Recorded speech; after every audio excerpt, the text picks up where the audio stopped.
Harun 2-0 olduk biz. Harun'un canı ve ben rapçe 0. Kayıt dizayn olacak. Daire kesmam ezdi dünyayı. Ya derdi dilimin da derdi dünyayı. İsradı vardı şevurca.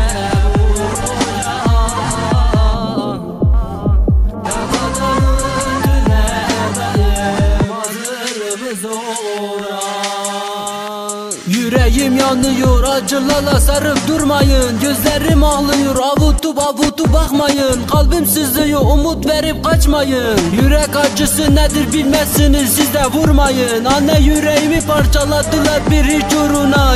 Kesip savurdular anne, beni derininde yaktılar. Aşk acısı nedir bilmezsiniz, takmayan ne anlar. Benim bu çektiklerimi görmezden gelenler, üç kuruşu görüp başkasına kaçanlar. Güzel yüzü olanlar için güzel yürek olanları üzdük. Hepimizin tek suçu da odur. Size tek bir sözüm var, buraya bırakıyorum. Herkes şimdi kaçar dünyanın hoşluğuna. Bir gün bilmezler, düşerler boşluğuna. Ve o gün el uzatanın da olmaz. Eskilerde gülüyordum, etrafım doluydu. Şimdi ise ağlıyorum, karanlık ve dört duvar arasındayım. Beni görüp yolunu değiştireni gördüm. Bu dostmuş, şu kardeşmiş, o da yarmış. Bunlar hepsi birbirinden leş. Kaldığım yerde hepsi birbirinden kalleş. Herkes yoluna bakar, bense burada oturduğum yerde sustum. Aşktan bahsettim, hepsini örtüyü sardım üstüne. Sevmek renkse gel gökkuşağı omul. Hasret buysa çocuklarımın annesi. Kader buysa yazılanı yaşamaya devam. Hiç sevmeyen sevdiğimi benden alan kişi.